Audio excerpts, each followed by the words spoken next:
Okay. So I want to briefly take you through the Athena Centre, who we are, what we do, and link it up to what Alex has told you about what is going on here. So on the first slide, can we go to the next slide? Yes. So we are here to help the effort to promote constructive and evidence-based dialogue while providing a platform for capacity building in the governance space. There is a problem in Nigeria that I have very well identified with, first as former Corps Marshal and as minister. There is a dearth of human capacity. So when we say education is failing, it is not the school, it is not the classroom that failed, it is not the curriculum really that failed, it is the capacity to deliver this consistently and within standards that have failed. So we have a human problem. So our vision in the Athena Institute is, in the Athena Centre for Policy. Can you be following me with the slides, please? Our vision is to be a premier, independent, trusted, non-partisan and evidence-based policy and leadership research center. And I want you to just put on the word non-partisan. Our information will be evidence-based, our data will speak to the issues, and we will find constructive solutions. Our mission is to deliver impactful research and create cutting-edge training programs that shape the future of governance and nurture the next generation of leaders. So what we do, we are going to be conducting in-depth research on public policy issues related to leadership and governance. We are regularly publishing findings in various formats, such as research papers, white papers, and toolkits, and we'll be hosting webinars and podcasts like what we're doing today to disseminate information. Now, so as part of what we do, we'll be bringing out regular publications. So we have the quarterly, first of all, we have the weekly newsletter, Leadership Weekly. We have the monthly policy polls, and then we have the quarterly governance insights. And then we have the annual report, Athena Annual Review.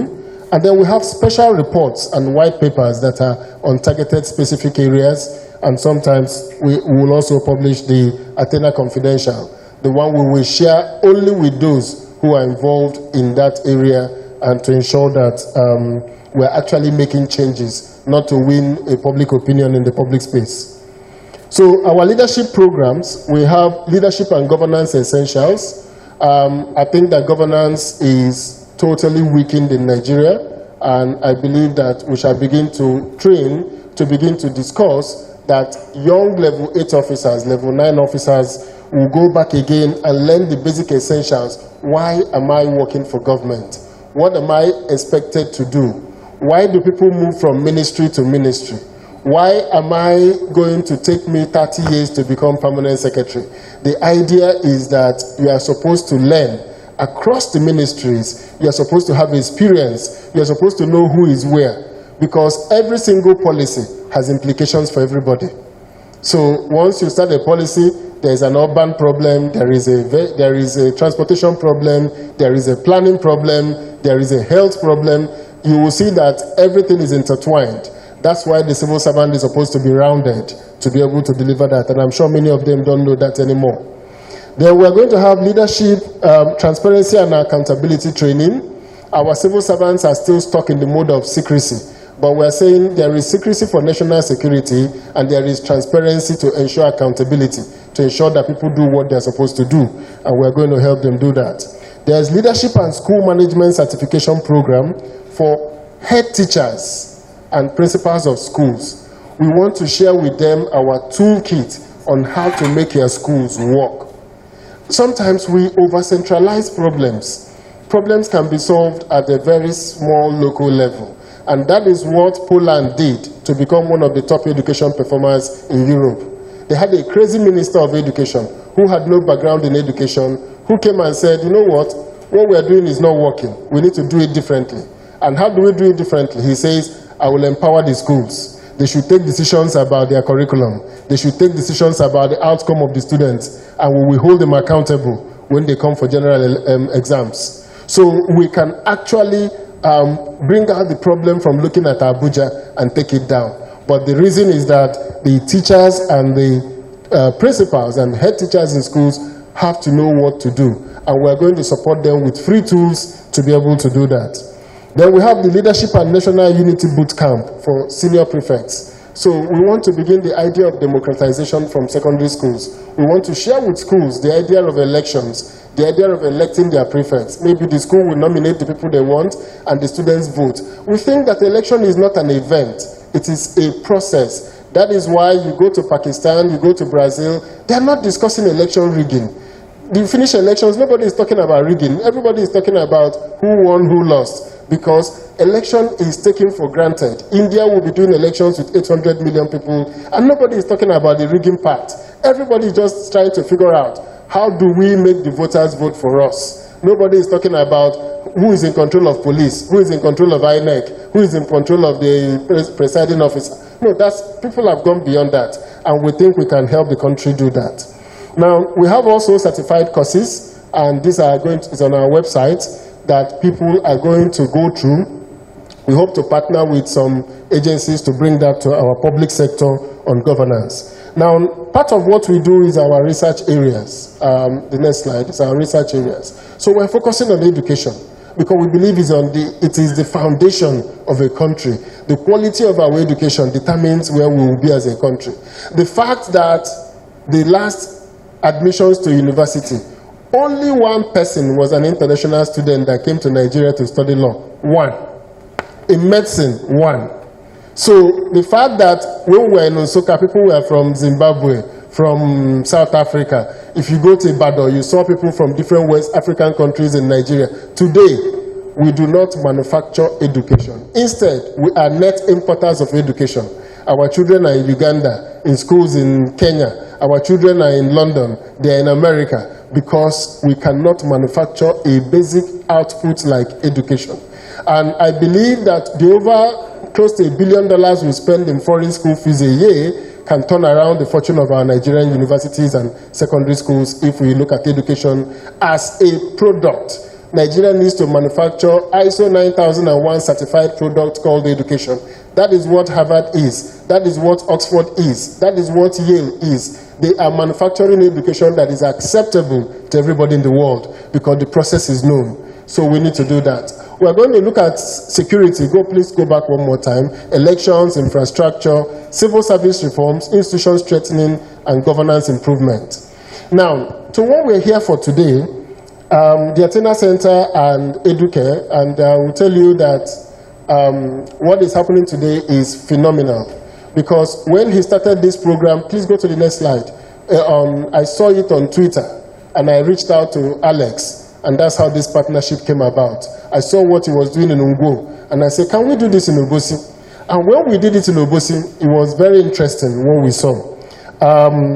First of all, we had Ogidi Zone, which is 3 local governments, which make up a school zone in Anambra. They have about 40 schools. They have 3,300 and something students in SS3. So we randomly selected from all the schools about 200 and something students, and they took the test in our center. Now, the best performance we got, average performance we got in English language for science students was 30.5%. For art students, it was 25.5 students. This was something interesting to me. The science students were better than the art students in English language. And then when we looked at the least performance, we saw that physics for the science students was where they scored the lowest, 12%. Mathematics, 18%. We also saw that the result for the arts, if you look at CRS, economics, English, maths, and government, the average total score was 21.4%. For the science students, chemistry was 22%, physics 18%, English 28%, maths 18%. Now, what this tells us, if you look at the topics, if you look on the right side is the best topic performance. So in terms of topics, bearing and distance in mathematics were where the students performed best. If you look at environmental pollution in chemistry, they performed best in it. Citizenship in government was one of the places they did well. Economics as a science is one of the places they did well. Now, the topics where they performed very lowly was algebraic expression. The students performed lowly in algebraic expression. Inorganic chemistry was very poor. And then Nigerian history and government was another poor outing. Now, this was very revealing to me because I like to speak to numbers. I like to speak to data. I like to be driven by information. So when we saw this, we realized that we had a problem in our hands. If this is happening in a top-performing state like Anambra. But what we found out was that the students were far more intelligent than they performed in the exam. Because what we are doing next now is that we are giving them paper exam and online exam. And we are beginning to see a difference in the results. They were not familiar with the computer. 80% of them had not used a computer as they were heading to that exam. So we figured that the majority of people who perform in JAM, we haven't measured how do they perform in JAM. That's why we invited some of these governors to come in here today and see how we can mainstream computer-based testing in schools. After 11 years of JAM doing computer-based testing, it is not right that schools or cluster of schools do not have computer centers where they can regularly practice, where they can test, and where they can then be ready to take external exams. And I think that that's what we want to achieve. Now, if you look at the educare performance, you will see that the preparatory test, you will see that 30 to 40% never used a computer in their life. About 45% don't own a smartphone, so they don't even have access to reach them. So if you look at topics with the best average, mathematics, I've already mentioned it. So what we are here to do today is to scale this nationally.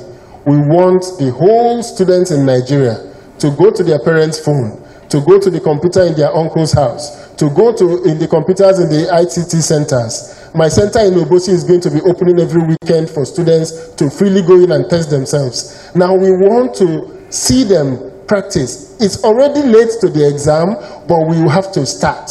The perfection is the enemy of the good. We think that what we learn from this year's own will impact how we do the next year's program.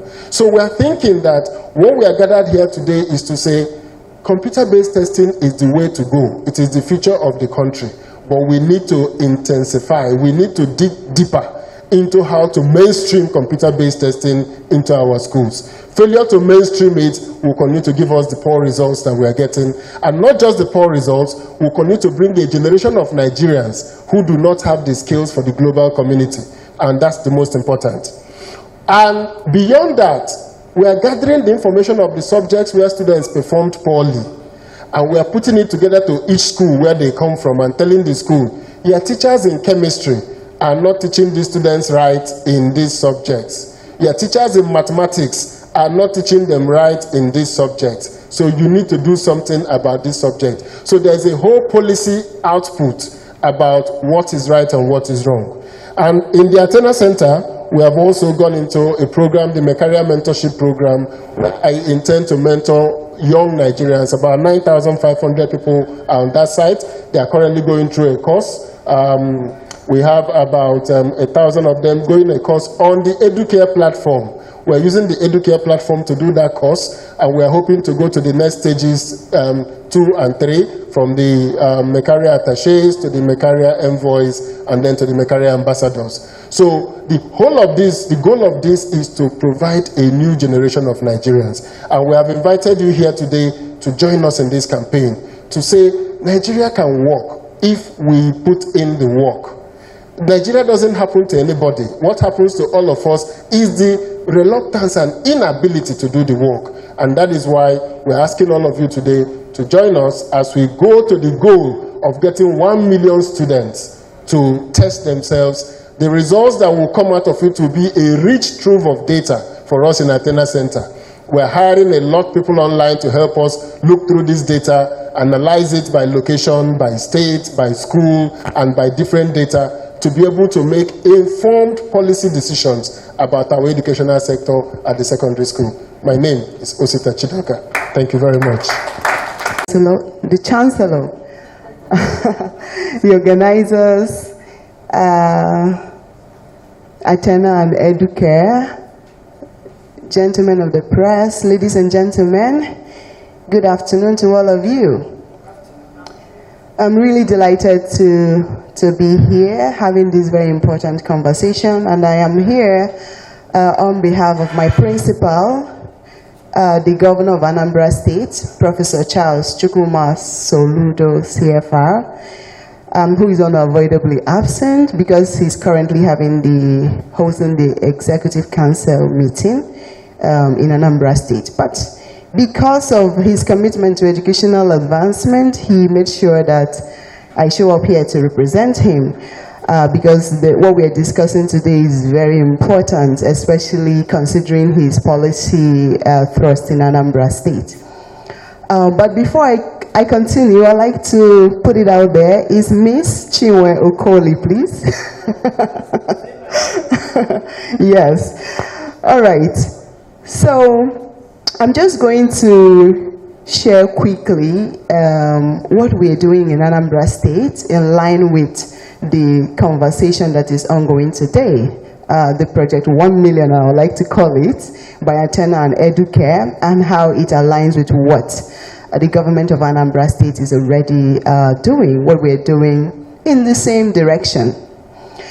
So we are talking about computer-based tests, which started in Nigeria like in 2013 with the JAM, and we know now that WAEC is looking in that direction as well. And so the question becomes, how do we prepare the students to to be better prepared to take these exams? But I like to say in Anambra State, we are looking at it beyond just preparing the students to be able to take computer-based tests.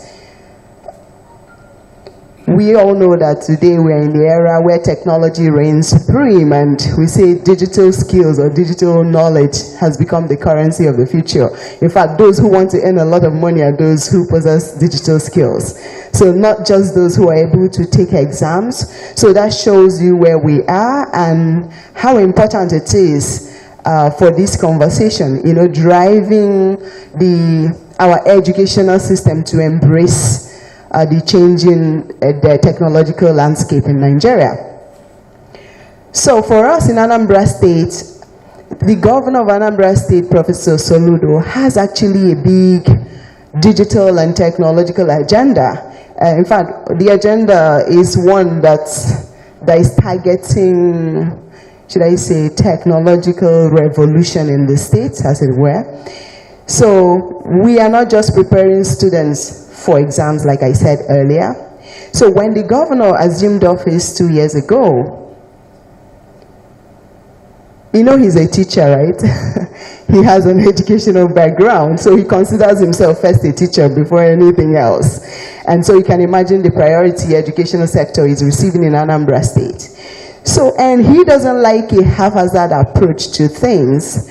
And so, before he goes into anything, he likes to think it through. And that thinking it through for the educational sector started with him first saying, okay, we need what I would call a structure to this. So first it was a structure. This is me now trying to box it into 3 key areas, looking at it from the governance or structure, then the other one, the human capital development strategy, and then the infrastructural development aspect to it. So these key things are actually where I would box everything we're doing towards technological advancement or pushing digital revolution in the states, within the education sector and beyond.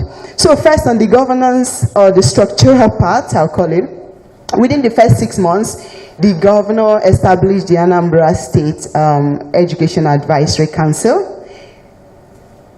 And the governor is the chairman of that council. And with the chancellor here, the chancellor of Athena, being the vice chairman of that Anambra State Educational Advisory Council.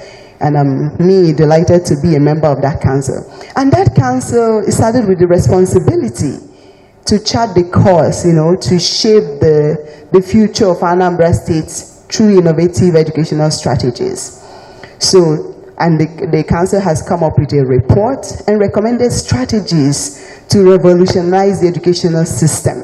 So you can imagine where our governor, who has the agenda of everything technology everywhere, is the chairman of that council, and the chancellor here, who is championing CBT and technological advancement, is also a member of that council. You can only imagine what the report is about. So the report captures everything about integrating technology in the education system. We talked about data, framework, everything to make our educational system better as it is right now.